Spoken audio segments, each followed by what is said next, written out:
welcome back to Daily Flash. I'm Riesa Pascal along with Mitch English. It's time now for dating do's and don'ts. But we're going to take this one to the next level. We're actually going to be talking about etiquette and aspects of dating that actually possibly leads to marriage. And our next guest has spent over 25 years immersed in learning and researching culture and etiquette.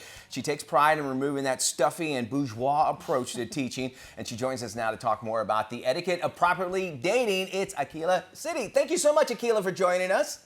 Hi, you guys. Thank you so much for having me. It's an honor. All right. We know dating is at first frustrating, but once you get to that point when you're getting closer to marriage, lots of questions come up, and so does etiquette. So I want to go through 3 things people have to go through, and you kind of give us the idea of the proper etiquette to that. First off, does it always have to be a surprise when actually giving that proposal ring?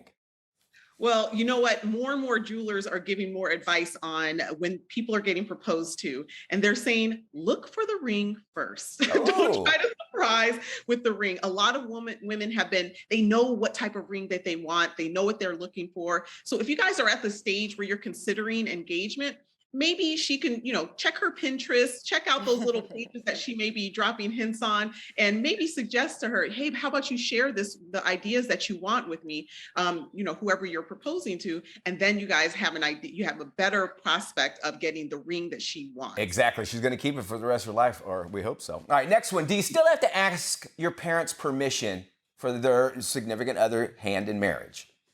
Well, it depends on, your partner's culture, right? So there's been a cultural renaissance where people are going back to the roots and things like that. So more traditions are actually coming back when we're talking about the engagement. So yes, if you know that it's from a culture where you ask one of the dominant parents for the hand in marriage. Now, of course, we're not doing a dowry or anything, but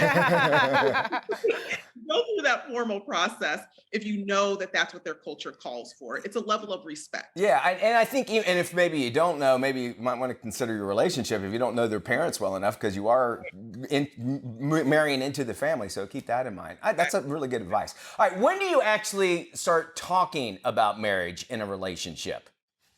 I say when you guys are starting to talk about some finances mixing, purchasing things together, if you're considering moving in with each other. I think there's no duration on how long a courtship can be. I know people who met 4 days ago and they were married for 20 plus years. That's so awesome. But yeah, so it's when you guys know that you're starting to do things that married people do, right? So you want to make sure you have that protection, because that's what it is. And you want to make sure that you can discuss those things. It's amazing how touchy topics a lot of couples do not discuss. Agreed. All right, Akilah, thank you so much. You got a website. She'd love to hear from you. You can check her out at akilahsiti.com for more information. Of course, she is on social media. We'll have her back, and we're going to talk more as well. Thanks so much.